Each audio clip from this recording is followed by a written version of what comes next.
Hey, what's up, everybody? I got to put my little makeup on for y'all today because I just been looking crazy. And I was just like, I'm in the house today, so let's try to jazz it up a little bit. I am using a lipstick. Actually, it's a lip gloss that one of the Roxstars sent me. Okay, from Nava Cosmetics.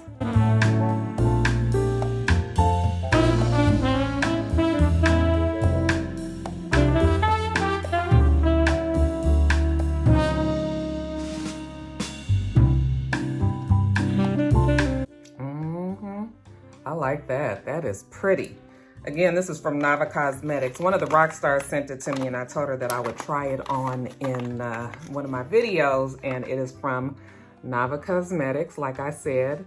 Look at how cute this packaging is though. Can you stand it? Okay. On the back it has the ingredients. She sent me 2 colors. We're using one of the colors today. And this color is Choose Me. That's the name of this color that I have on my lips. And the other color that she sent me is Tickle Me. Okay, which is like a mauvish pink color. And then inside of the box, it says, Be Beyond Pretty. Okay, so how cute is that, right? Yes, but I'm loving this color so far, you guys. We'll see how it does in the video, but I just wanted to let you guys see that. What you think?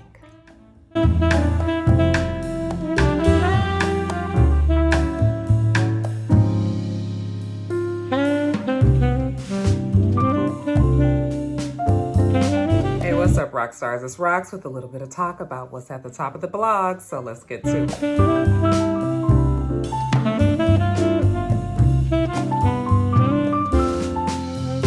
Roxstars, first story up, a very sad story. I'm sure you guys already know where I'm going with this. Rapper DMX, Earl Simmons, has died. He actually died last week. The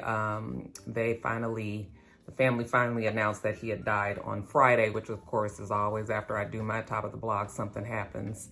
I don't know what else to say. I'm sure I have the same emotions that most of you guys have. I'm very saddened by the fact that he's gone, and I'm happy that we were able to spend time with him in the last versus battle that he did with Snoop Dogg.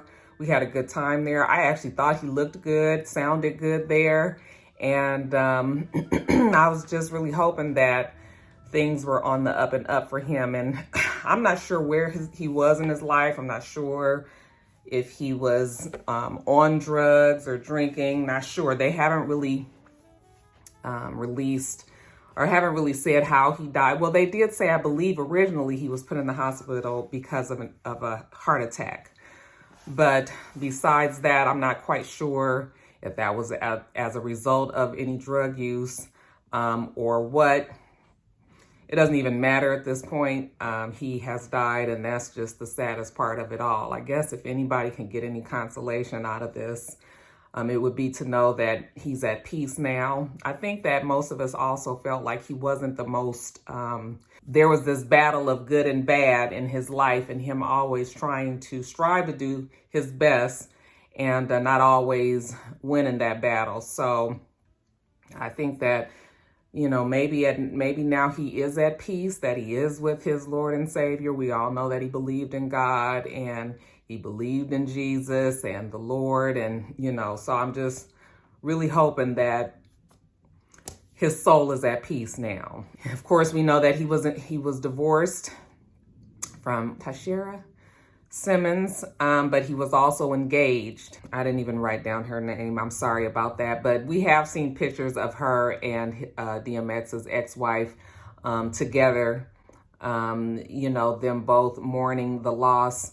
I think it's a beautiful thing that even though I'm sure Tashira still loves DMX, that it was clear that they couldn't be together any longer, and that she still gets along with the person that he chose to spend the rest of his life with, however short that ended out to be. And we know that he has children that's left behind that, are fatherless now, but The legend that is DMX and the man that Earl Simmons was will live forever. I'm sure that they will always see his image, his likeness, his music, his aura all around.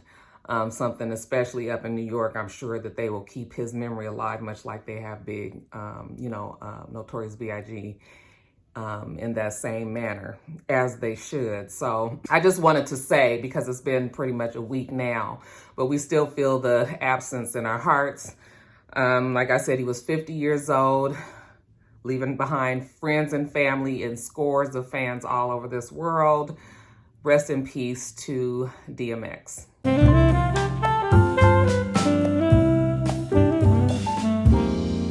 Guys, next story up, we had BobbyBrown on Red Table Talk. When I saw you guys had put in my comments that you wanted me to talk about his appearance on Red Table Talk, I was like, oh my God, you guys are gonna force me to watch this fucking show. Oh my God, I'm telling you, I am not a Red Table Talk, Jada Pinkett Smith, Willow Smith fan. I mean, I love Jada Pinkett Smith, on her own. But when we get her all together, her and the show and her mama and the daughter, her mama is actually cool. It's just the fact that Willow there, she makes it so difficult for me, you guys. Just so difficult. And, just the whole, everything is, yeah, wow. Oh, yes. Everything is just, anyway. It's not about them. It's about BobbyBrown, who appeared on there. I don't know when the show aired because I don't have Facebook, but I did watch the episode this morning, and it was good. I love to see when BobbyBrown speaks because I think that he speaks very well. And it always kind of debunks the myth that people like to put on him that he's just this out of control, addict, when you hear him speak, even if he does still have a drinking problem, or even if he is still trying to tackle his addictions. I mean, anybody that's been addicted will tell you that you're always fighting that battle. I just like to hear him speak because I think that he always expresses himself well. So on this interview, I'm not sure if I felt like we learned anything new. I mean, we're all very familiar with BobbyBrown and the tragic life. I don't want to say his life has been tragic, but he's faced so many tragedies that I don't know anybody whose heart doesn't open and feel something for him with all of the death that has surrounded him since he was a little boy. We saw it on the New Edition movie. We saw it on the BobbyBrown movie. We read it in his autobiography, and we've seen him talk about it in different interviews as well. So this one was no different than many of the other ones that he's done in the past. But the interview basically was talking about, starts off talking about his children, how they are the light of his lives, which I really think that that they are. He explained his, how the death of his son, the most recent death of BobbyBrown Jr., how that has affected him, that they feel like they knew that for a fact that he wasn't addicted to drugs. He wasn't a drug user, but he was easily influenced, and he would try things if somebody suggested it to him. That is what BobbyBrown is saying. And that was how he got a hold of the street fentanyl. I've talked to you guys about this on top of the blogs, and that is what killed him. But, he talked about his death, how they are still trying to get their hands on the people that actually gave him those drugs so that they can press charges. Of course, he can't do any interview without talking about his ex-wife, Whitney Houston, his daughter, Bobby Christina. He's always going to be asked about them. And he talked about the love that he and Whitney had, but also within that love was addiction problems. We all know the story, okay? What was interesting, though, and what I don't think I had ever heard him say directly with his own mouth was the relationship that Nick Gordon had with both Whitney Houston and Bobby Christina. I never have heard him say that he felt like he was responsible for both of their deaths. Now, I think I might remember him saying that he felt like he was responsible for Bobby Chris's death.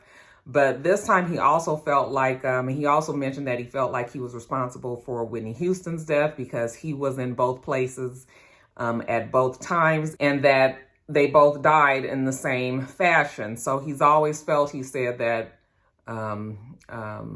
that Nick Gordon was responsible, and that he never was able to talk to him, never able to meet with him, because at the time that Nick Gordon, I guess, was going through whatever he was going through after Bobby Chris died, then Bobby Brown ended up going back to rehabilitation for his drinking problems.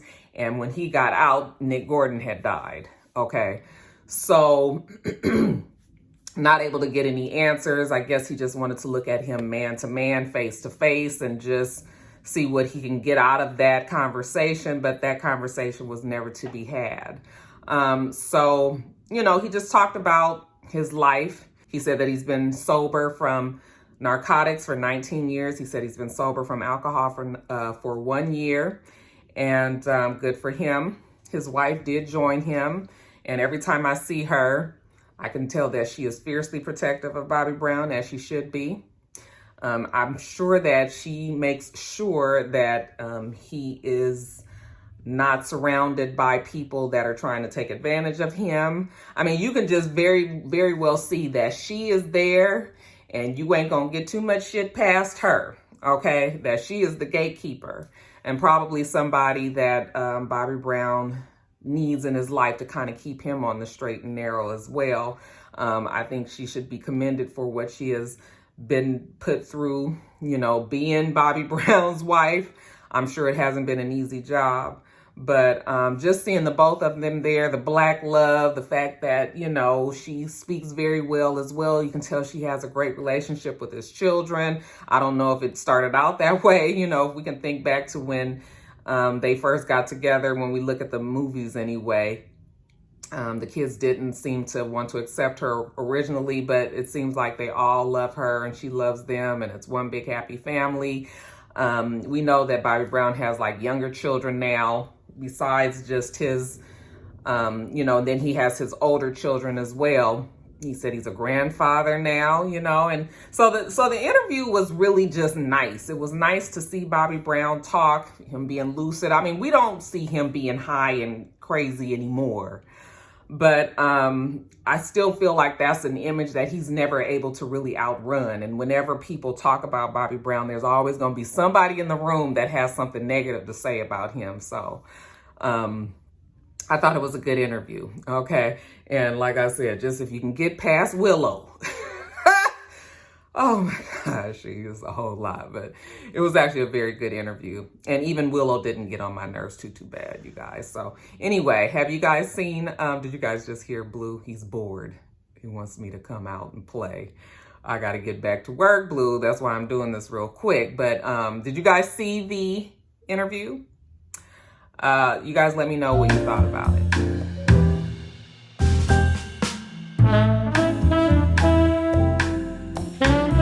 About Black Rob. All right. Now, when DMX was, when they announced that DMX had passed, you know, many celebrities were giving their condolences, and everybody was on social media and reaching out and just saying, you know, what a tremendous loss this is, spreading their love, whatever they could. And we had Black Rob, who also wanted to give his condolences, but he was in the hospital. Now, we think of Black Rob, we think of Whoa. Of course, that song that he did with Diddy and Bad Boy back in the day. Tremendous hit. I mean, I can think of the summer when it first came out, and just, child, every time I be trying to tell you about my memories, child, I'm telling you, I had a good ass time in my 20s. But that might have been 20s, 30s. So anyway, we were alarmed when we saw the video of him from his hospital bed. Now he's in the hospital, so obviously he's sick, but it's not just the fact that he's sick, but he looked like there was something else going on. He looked very unwell. And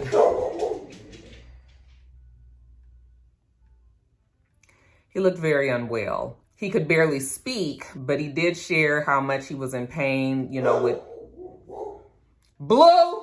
But he did share how much that he, you know, loved and respected DMX, and how DMX had helped him back when he was just starting out as a rapper, and how much he was going to miss him. You know, he talked about the pain, and we weren't really sure if he was talking about the pain of losing DMX or if he was talking about his own pain.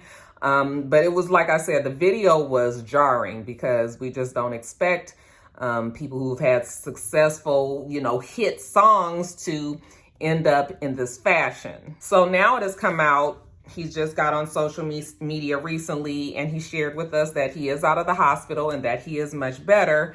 However, he has had health issues. Past 5 years haven't been the easiest. He's had 4 strokes.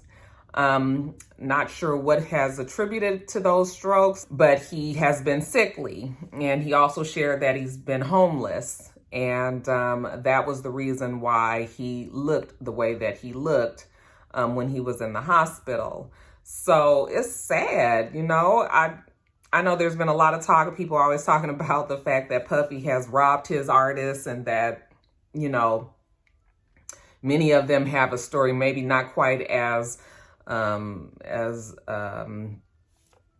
not quite as bad as Black Rob has, but many of them have had financial issues, and many of them have had drug problems, and many of them have kind of gotten off of the path. And people would like to blame Puffy. I don't know if that's true or not. But yeah, it's just too bad that whatever he may have made from that song, that it is gone now, and that he wasn't able to parlay it into something else that was able to keep him, you know, sustain him. And now he's homeless. So there was a GoFundMe that was started for him. And they are trying to help him find somewhere to live, help him with his medical bills, and I guess help pay the bills to stay where he is. I'm not sure how long that will sustain him. GoFundMe is, you know, money that can be raised for him, but in the long run, how long does that money last, especially if there may be some addiction issues there? I'm not sure if there are or aren't. I'm not trying to say that there are, but if there are addiction problems there, then a big amount of money like that is not going to help him if somebody is not there to help him manage it. So I just wanted to tell you guys that, because people were like, what is going on with Black Rob? I mean, he just needs our prayers. We just would hope that he can get the strength to get the help that he needs to help him with whatever his issues are, and that he can get on his feet and be able to take care of himself, because he's still young. Like, I don't even think he's 50. So he still would have a good amount of his life left to live. And, you know, we would like for him to be able to do that, and having the good health on his side as well. So we'll see. But I just wanted to let you guys know what was going on with Black Rob there. You guys toss a little prayer up in the air for him next time you get down on your knees to pray too.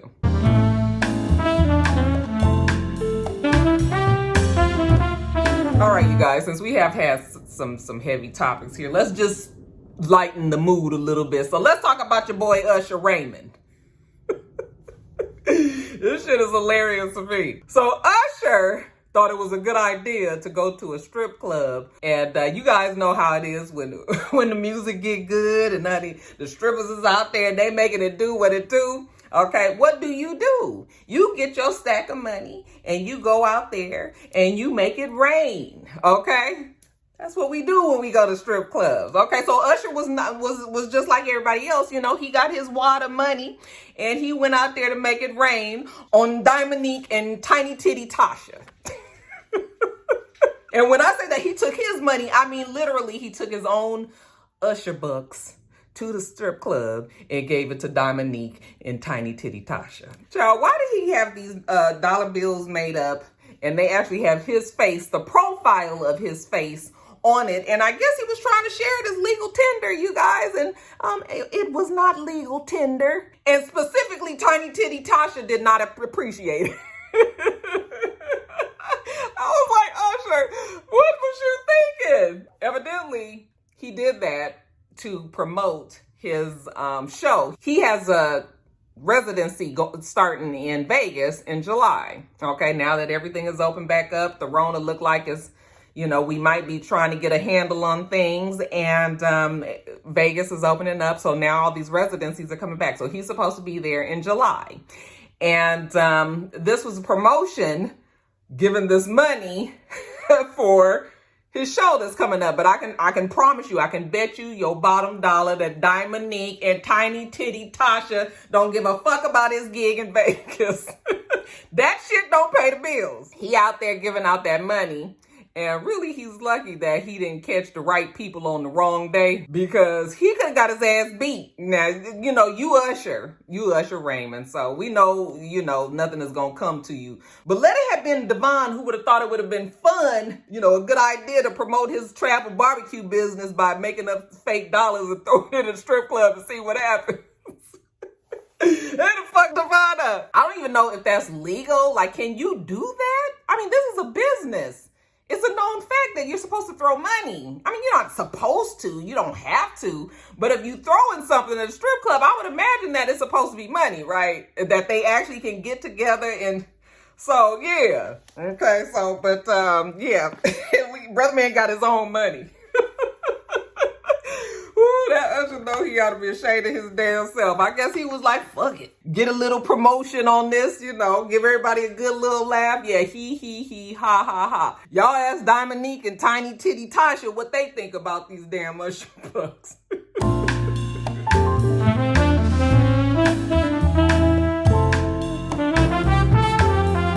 All right, you guys, next story up. So, The Talk. Seems that The Talk did return to TV on Monday this week, I believe. And we had Cheryl Underwood. We had Carol Ann Nava. We had Elaine Welteroth. And we had Amanda Klutz. Of course, we did not have Sharon Osbourne. I am not familiar with what is the lineup on that show anyway. The only people that I knew for a fact that was on there was Carrie Ann and Cheryl. So I don't know if the other two been there, if they knew what, okay? But they did have the 4 people on the panel. Again, Sharon Osbourne is gone. Remember, she said that she decided to leave because she felt that CBS was against her. She's gone. So on the show, they did address the fact that she was gone.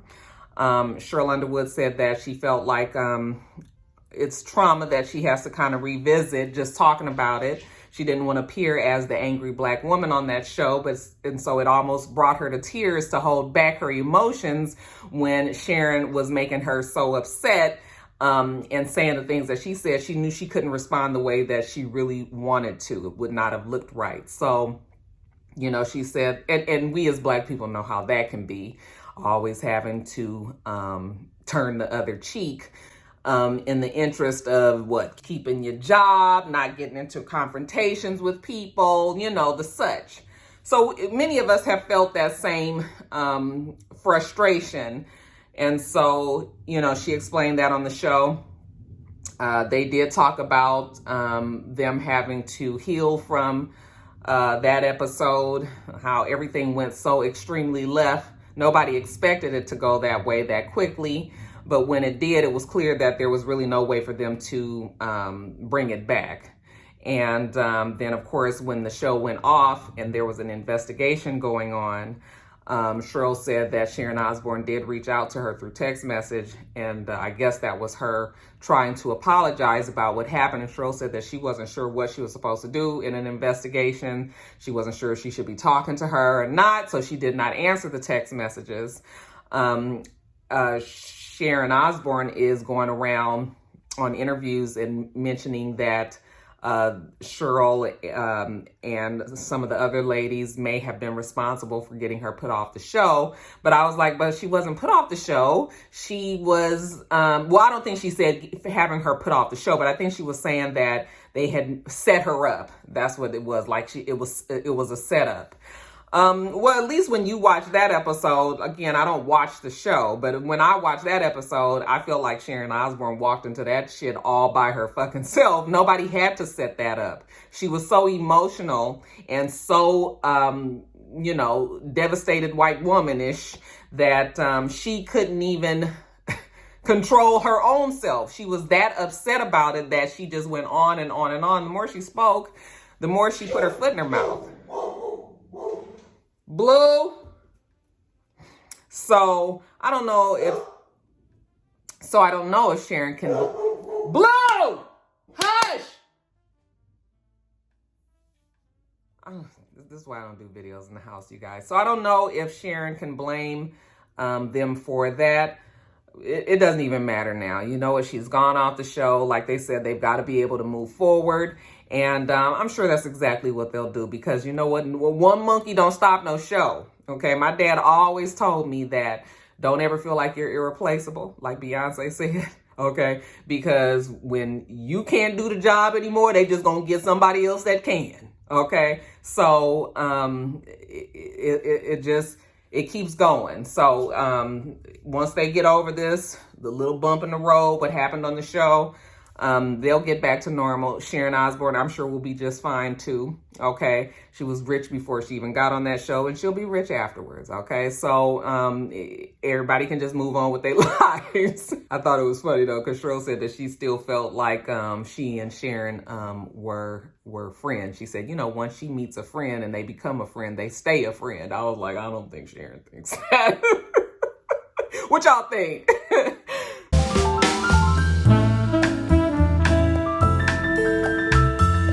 All right, you guys, next story. So HazelE, it seems that HazelE was on social media the other day very upset. She was crying because she was in Istanbul and she had just underwent a mommy makeover. And evidently the mommy makeover had some complications and she had found herself back in the hospital. She was upset in the video because she said that after she had her mommy makeover, she was set to come back to the United States, and she was feeling very, very sick. Not sure what was going on. She just did not feel good. And it got increasingly worse. So she went back to the hospital and come to find out that she was extremely dehydrated, and also that the breasts, I'm not sure, I'm guessing that these are the breasts that were implanted in this mommy makeover, that they were leaking.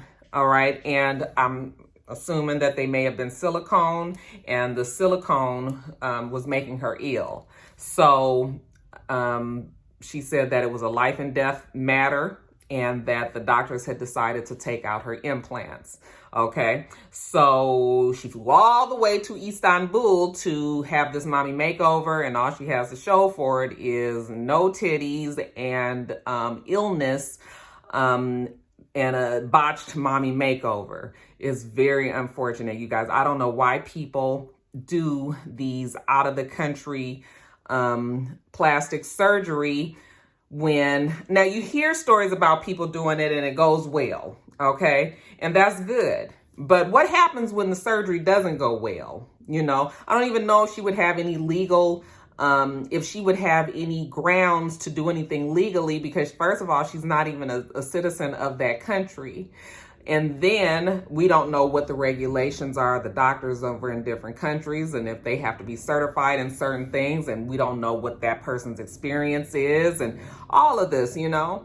I just feel like if you are going to get something done like this and you are in the United States, then you should probably invest the money. If this is in your body, that you should invest the money with a doctor here in the U.S. That is certified and knows what they're doing. At least we can be pretty assured that plastic surgeons out here are trained and have to have certification, and they have to know what they're doing. Okay. Yes, there's always a time when something could go wrong in a surgery, but I'd much rather take my chances in the United States than going all the way to Istanbul to get sick and have to be in the hospital and all of that. So it's not a kick in the face, and it's not an aha to HazelE, but it definitely is an eye opener to people who are thinking about doing things like this. I mean, I have friends who have gone down to Mexico to have things done, and it's been fine. It's been successful, and they haven't had any problems. But then when you hear about stories like this happening, it always brings you back to, yeah, maybe you might just need to invest the extra money and at least go with somebody here, and that if there is going to be some sort of reaction or something that has gone left in your treatment, then maybe you'd have a little bit more legal course to do something about it. Okay.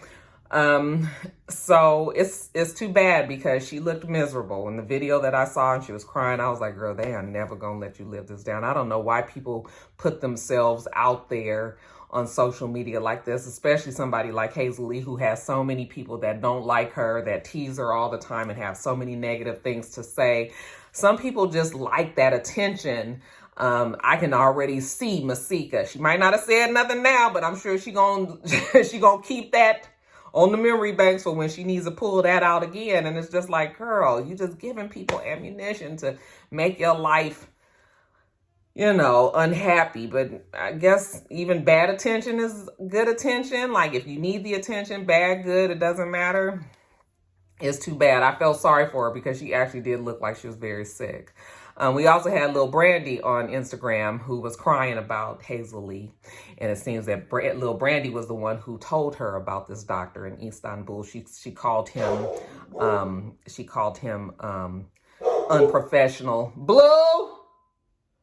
She called him unprofessional and unethical. But yet and still, she's the one that gave HazelE the man's information for her to go out there and get the surgery done.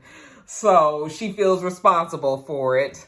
I'm not sure if Lil Brandy has been out there to get the work done. Maybe there's a lot of people that actually go to the different, I know that people do this and just be on the hush and hush about it. But I just still feel like if you can just go on and come up with a few more $1,000s, you know, in the interest of everybody, maybe we just need you to just stay in the U.S. and get your shit done. Lil Brandy said that she was going to do all that she can to help HazelE, I guess, get back on her feet when she gets back here. And again, this is just a lesson for us all to learn that going out the country sometimes is not the best way to handle things. Okay, I hope that HazelE has a, you know, swift recovery and that she can get back to herself and she doesn't have any long-term damage from silicone, because they say that sometimes that silicone, you know, in your system can really fuck you up. Okay, we still see K. Michelle trying to get her life together from all of her botched surgeries. So I just hope that HazelE is able to recover well. All right, let's move on to the next story.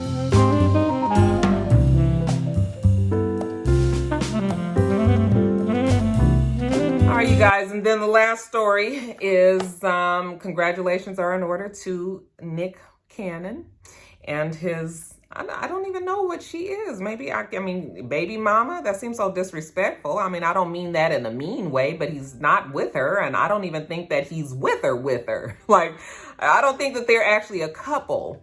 But Abby De La Rosa, remember, we kind of had a feeling, we knew that she was pregnant and we had assumed that she was pregnant by NickCannon. They kind of kept it quiet, but recently with her maternity shots that just were released, we see them in a picture together. And of course, she wouldn't have another man in the picture with her if he wasn't the baby daddy. So yes, NickCannon and Abby De La Rosa are going to have a set of twins. This will be NickCannon's second set of twins. You guys know the first set is with his ex-wife, Mariah Carey. Them babies, okay, rock and roll. And now he will have a set of boy twins with Abby De La Rosa. Abby De La Rosa has been very happy about this. She's been putting up social media comments and statements and pictures, and she even called them her jackpot. I'm just kidding.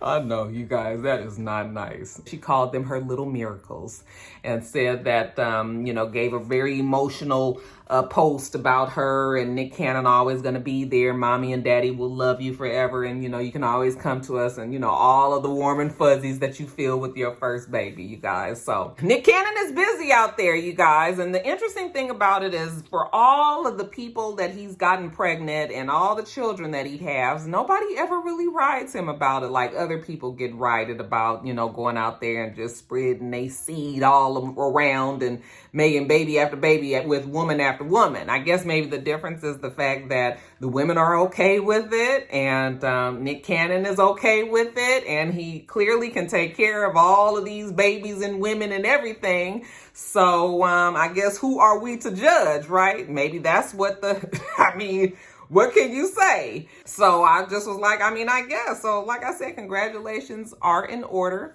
40-year-old NickCannon will now have 6 babies, 3 baby mamas, 1 ex-wife, and a partridge in a pear tree.